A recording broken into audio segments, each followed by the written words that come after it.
Hello everyone and welcome to English learning camp. आज हम पढ़ने लगे हैं कुछ फ्रेजेस के बारे में कि जितने भी फ्रेजेस हम अपनी डेली लाइफ में इन्हें इस्तेमाल कर सकते हैं। बहुत सिंपल से हैं, शॉर्ट से फ्रेजेस हैं और इनका मीनिंग और इनके एग्जांपल्स मैं दोनों अच्छे से क्लियर करा दूंगी ताकि आपको समझ आ जाए कि आपने इनको किस सिचुएशन में और कैसे इस्तेमाल करना है। हमारा पहला फ्रेज़ है hold your horses. Hold your horses इसका मतलब होता है wait a moment, be patient, यानी थोड़ी देर इंतज़ार करें, थोड़ा सब्र करें। अगर कोई बहुत जल्दी मचा रहा है तब हम उसको कहते हैं hold your horses. Hold your horses boys, the play will start in 5 minutes. थोड़ा सा सब्र करें बॉयज़, जो प्ले है वो 5 मिनट्स में स्टार्ट हो जाएगा। प्लीज़ होल्ड योर हॉर्सेस, मेहरबानी करके थोड़ा सब्र करें, इंतज़ार करें। He is doing it for you, वो आपके लिए ये कर रहा है। तो अगर इंतज़ार का किसी को कहना है, थोड़ा कहना है कि सब्र कर लें, इंतज़ार कर लें, तब हम कहते हैं होल्ड योर हॉर्सेस। नेक्स्ट है drop me a line. Drop me a line इसका मतलब होता है to send a brief note और मैसेज, किसी को कोई पैगाम भेजना। I must drop a line to my parents, मुझे अपने पेरेंट्स को ज़रूर कोई पैगाम भेज देना चाहिए, या मुझे अपने पेरेंट्स को पैगाम ज़रूर भेज देना चाहिए। Please drop me a line, मेहरबानी करके मुझे बता दें, मुझे मैसेज कर दें, पैगाम भेज दें। अगर आप अपने किसी दोस्त को कहना चाह रहे हो कि अगर मुझे मैसेज कर दें, मुझे बता दें, तो आप कह सकते हैं please drop me a line. Next है cup of tea. Cup of tea इसका मतलब होता है to be interested in something. अब हम चाय के कप की बात नहीं कर रहे हैं, हम किसी ऐसी चीज़ को बताने लगे हैं जिसमें आप दिलचस्पी लेते हैं, आप इंटरेस्टेड हैं उसमें। जैसे आप कह सकते हैं literature is my cup of tea, यानी मुझे लिटरेचर पसंद है, मेरी दिलचस्पी है उसमें। और इसके बिल्कुल ऑपोजिट अगर आप कहना चाहते हैं कि मेरी इसमें दिलचस्पी नहीं है किसी चीज़ में, तो आप कह सकते हैं horror movies are not my cup of tea, यानी मुझे हॉरर मूवीज़ में बिल्कुल भी दिलचस्पी नहीं है, मैं उसमें बिल्कुल भी इंटरेस्टेड नहीं हूँ। नेक्स्ट है cut the comedy. Cut the comedy इसका मतलब होता है टू स्टॉप जोकिंग, मजाक करना बंद कर दें, जोक करना बंद कर दें। I think you should cut the comedy and go back to your work. मेरा ख्याल है अब आपको मजाक करना, जोक करना बंद कर देना चाहिए और काम पे वापस जाना चाहिए। Students, cut the comedy and focus on your work, या मजाक करना बंद कर दें और अपने काम पे ध्यान दें। तो कट द कॉमेडी का मतलब है मजाक करना, जोक करना बंद कर दें। नेक्स्ट है मीन वाइल। मीन वाइल इसका मतलब होता है ड्यूरिंग द सेम टाइम, उसी दौरान में। Examples, I went to university, मैं यूनिवर्सिटी चला गया था। Meanwhile all my friends got well paid job, और इसी टाइम पे, सेम टाइम पे मेरे सारे दोस्तों को अच्छी पे करने वाली जॉब मिल गई। My children went to school, मेरे बच्चे स्कूल चले गए थे। मीन वाइल इसी दौरान, इसी सेम टाइम पे आई कुकड फूड, मैंने खाना पकाया था। तो मीन वाइल का मतलब होता है उसी सेम पीरियड में, सेम टाइम में। नेक्स्ट है high time. High time use to say it is time to do something that you should have been done a long time ago. जब हमने किसी को ये कहना हो कि अब तो ये कर लो, ऐसा कोई काम जो कि उसको पहले कर लेना चाहिए था लेकिन अभी तक नहीं किया, और हम कहना चाह रहे हैं कि अब तो ये कर लो, उसको हम कहते हैं कि हाई टाइम है। यानी बहुत सा टाइम गुजर चुका हुआ है, अब तो कर लो ये काम, अब तो सही वक्त है, अब तो कर लो। It's high time you left for the station, ये सही टाइम है या यही वो वक्त है अब आप स्टेशन के लिए चले जाएं, या आपको स्टेशन के लिए चले जाना चाहिए। एक बात याद रखें, जब भी हम हाई टाइम इस्तेमाल करते हैं तो इसके बाद हम पास्ट टेंस इस्तेमाल करते हैं। अब यहाँ मैंने यू शुड लीव नहीं लिखा, वो भी नहीं हम लगाते, वो भी गलत है। लीव भी नहीं लिखा, यहाँ लेफ़्ट लिखा हुआ है, लेफ़्ट फॉर द स्टेशन, इसके बाद सेकेंड फॉर्म लगानी है।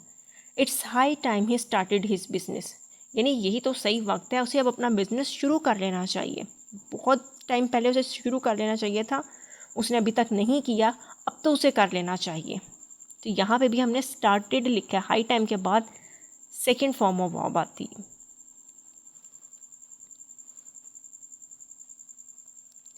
इसके बाद है on the verge of. On the verge of इसका मतलब होता है अबाउट टू हैपन, कोई ऐसी चीज़ जो होने ही वाली है।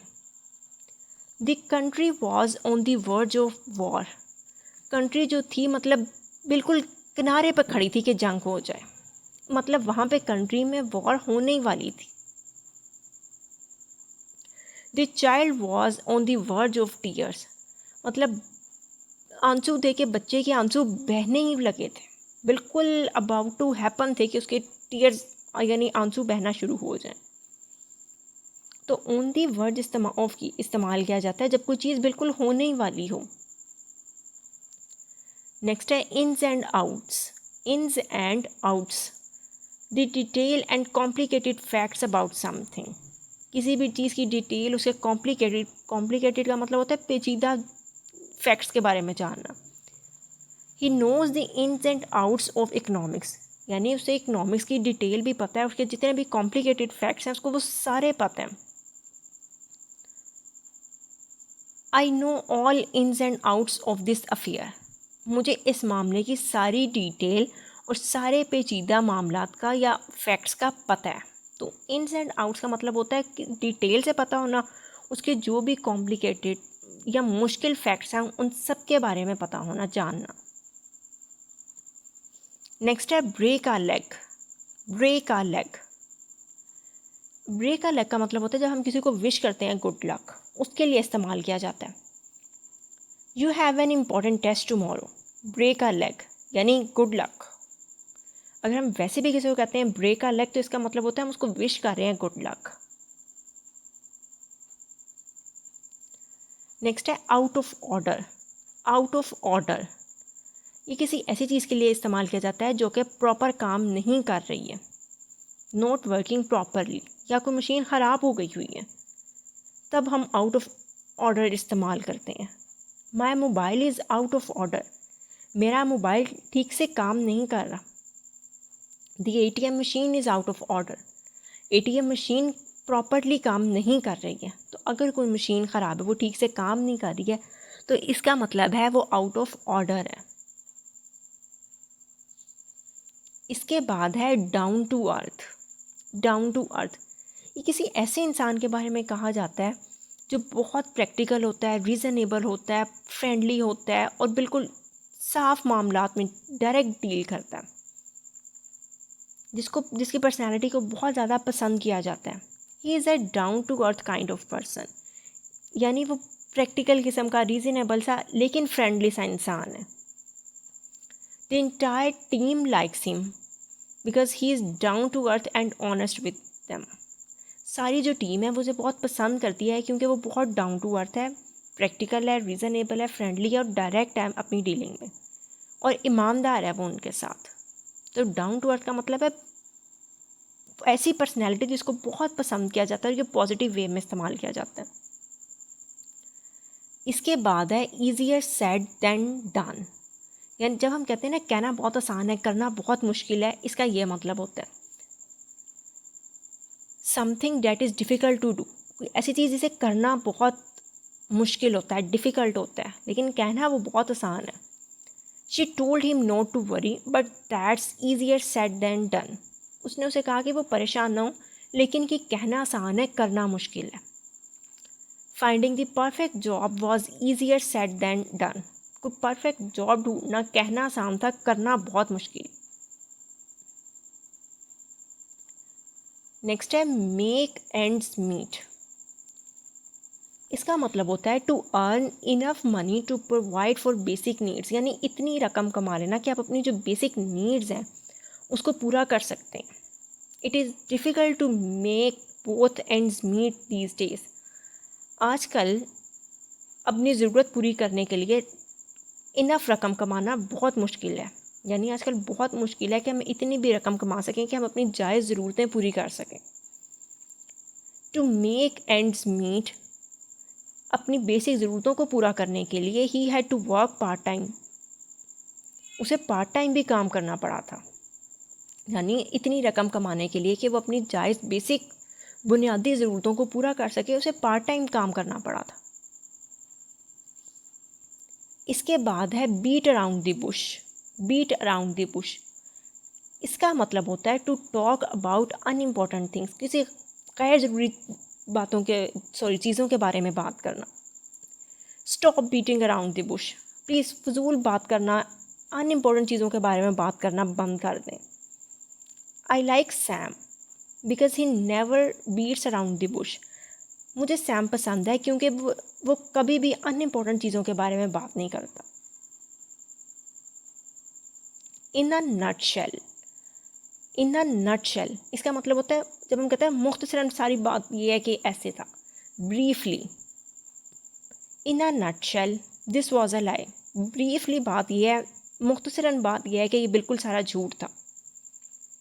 इन अ नटशेल मुख्तसरन ये है कि it was a waste of time, ये बिल्कुल टाइम का ज़िया था, यानी मैंने बिल्कुल टाइम ज़ाया किया। मुख्तसरन लफ्ज़ों में बात का मतलब ये है, जब हमने कहना था ना सारी बात का कंक्लूजन ये है, मुख्तसरन मैं आपको ये बता रही हूँ कि इससे ये हुआ है। इसके बाद है first and foremost. First and foremost इसका मतलब होता है मोस्ट इम्पॉर्टेंट, सबसे ज़रूरी। Our first and foremost duty is to follow the law, हमारी सबसे अहम ड्यूटी ये है कि हम लॉ को फॉलो करें।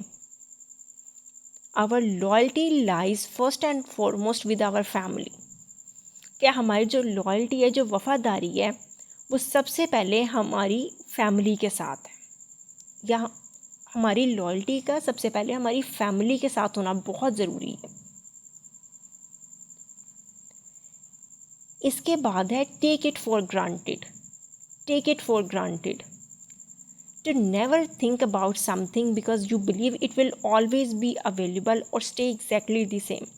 टेक इट फॉर ग्रांटेड का मतलब होता है जिस चीज़ के लिए आप शुक्रगुजार नहीं होते, आप समझते हैं बस ये हमेशा अवेलेबल भी होगी और ये ऐसे ही रहेगी। तो जब किसी चीज़ की कोई कदर नहीं करता है, उसको हम कहते हैं कि इसको फॉर ग्रांटेड ले रहा है, टेक इट फॉर ग्रांटेड ले लें। Don't take my offer for granted, मेरी जो ऑफ़र है उसको फॉर ग्रांटेड ना लें, यानी ये ना समझे कि ये हमेशा अवेलेबल ही रहेगी और ये हमेशा सेम ही होगी। Don't take your parents for granted, अपने पेरेंट्स को कभी भी फॉर ग्रांटेड ना लें, यानी ये ना समझें कि वो हमेशा अवेलेबल ही होंगे, यानी आपको अपने पेरेंट्स की कदर करनी चाहिए, उन्हें फॉर ग्रांटेड ना लें, उनकी इज़्ज़त करें, उन्हें वैल्यू दें।